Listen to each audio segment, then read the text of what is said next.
welcome my dear friends for the episode 9 of the Magic of Coding Phonics Kannada.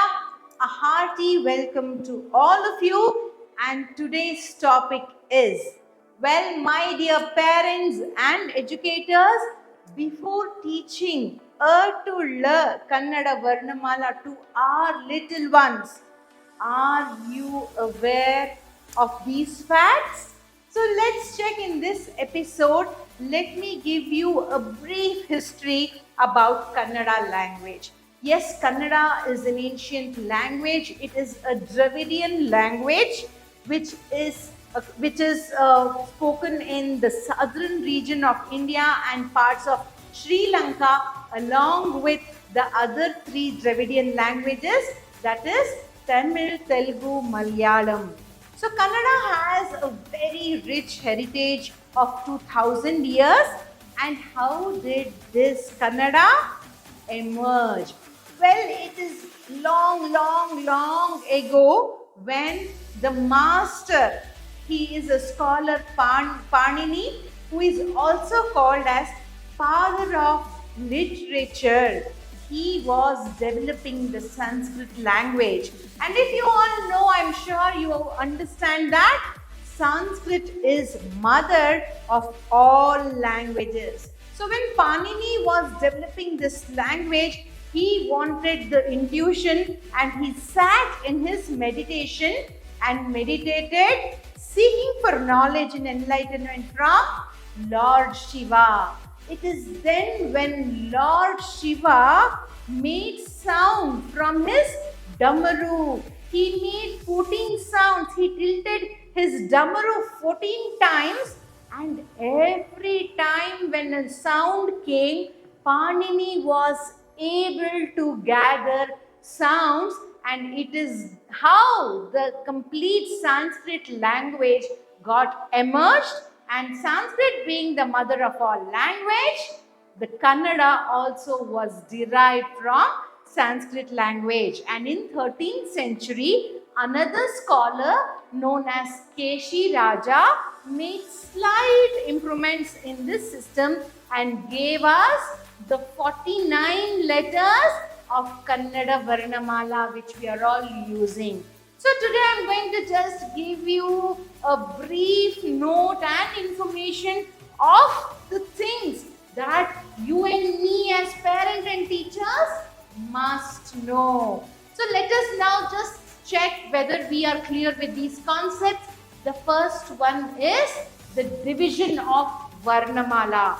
Varnamala is divided into three main categories, and the first category is Swaragalu. So the first 15 letters are called as Swaragalu. In Kannada it is called as Swaramale. And again now this Swaramale is further divided into some important categories, and the first one is Swara. Now let me tell you that these swaras are categorized on the basis of the length of this breath that we use while pronouncing these letters. So what are we measuring? The length of the time when we take the breath for this swara. So prana, swara means sound, and the first category is swara. That means the letters which we pronounce in 1 unit time. And how do we measure that 1 unit time? The time taken between closing and opening our eyes. So that duration is considered as 1 unit time, and those letters are called as short sounds. So we'll call it as short sounds, and in Kannada we call it as Swara. So which are the Swaras? A, E, U, R, A and O. So these are the 6 letters which needs only 1 unit time to pronounce, and the next category is Dirgha Swara. So the name itself tells that it needs more than 1 unit time, and it is only 2 unit time that these letters take in order to be pronounced. And again you can understand that we are measuring the time of the breath that we take while we pronounce these letters. So the letters of Dirgha Swara are A, E, U, A, O. So these are the 5 letters for which we needed 2 units time to pronounce. Well, we all know this information. There isn't anything very unique. But the next piece of information that I'm going to share, I'm sure for most of you it's going to be a new information. Well, along with Hrasva Swara and Dirgha Swara, we have one more Swara, that is Pluta Swara. Yes, you heard me right. It is Pluta Swara. Pluta Swara are the sounds which take 3 units or more than 3 unit time. Well, we don't come across this Swara in most of the times. But when you make sounds like O, can you see? We use this letter as a word, O. And now you can see that it took more than 3 unit time. So what is single unit time of O? It's O. 2 unit, Dirgha Swara is O. And what was the word that we pronounced? O. So it took more than 3 unit time. And this is denoted by or similar to the English letter S. So in coming days when you try to read and when you find this sign which is similar to S, it is a, come on tell me, Pluta Swara. Pluta Swara, yes. So Pluta Swara could be a new information from you for you. And now we understood how these 11 letters, right? 5 Hrasva Swara, 6 Hrasva Swara and 5 Dirgha Swara are done. What are the other 2 letters? That is I and Au. Now letter I and letter Au is also a Dirgha Swara. But there is something else for us to know, and that is these 2 letters are joined. So if we address Swaramale as vowels, the whole category Swaramale as vowels, Hrasva Swara becomes short vowels, Dirgha Swara becomes long vowels, and Pluta Swara becomes extra long vowels. The letters I and Au becomes joint vowel because we have 2 swaras blended.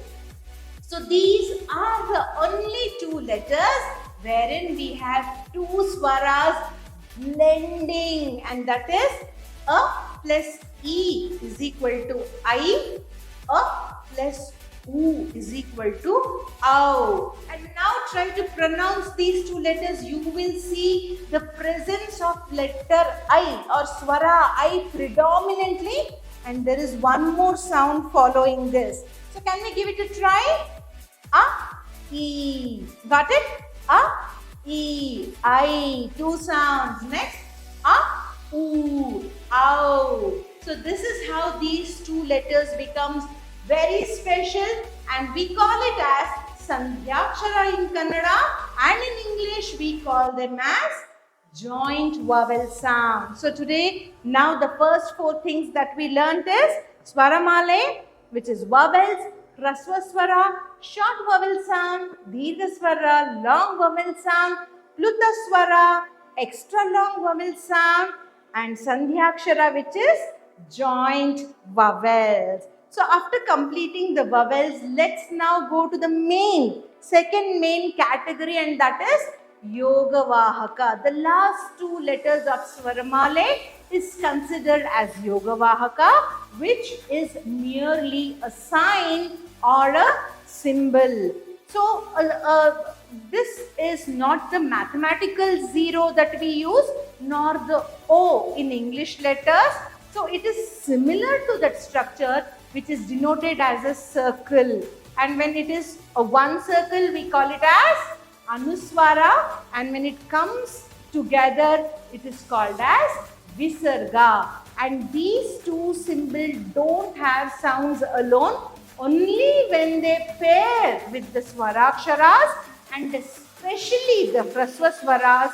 By the virtue of that integration, these symbols get the sound, and this is the reason it is called as Yoga Vahaka. Now look at these words and come on, try to pronounce it with me.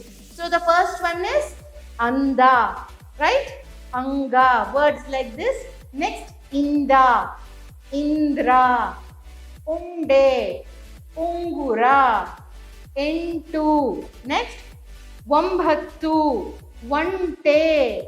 Now can you see that this sign and symbol is associated with all the hrasva swaras, short vowel sound, and they are able to get a new sound. But anywhere in this varnamala, will you be able to identify in,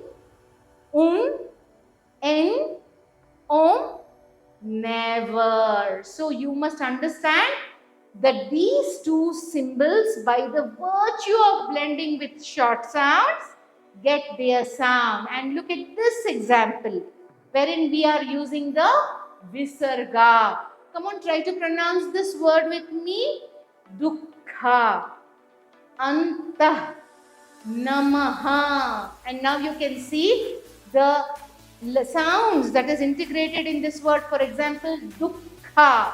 It is not Duk. No, it is the plus uhu. That makes Duk. Similarly, in the word Namaha, it is not Maha. It is Ma plus Aha. And now you understood how and Aha are integrated with words. With this, we got a clarity on the Yoga Vahaka. And the third main category is Vyanjanas, which we can consider as consonants. And in Vyanjana, now we are going to measure the depth of the breath that we take to pronounce these letters. Yes, you heard me right.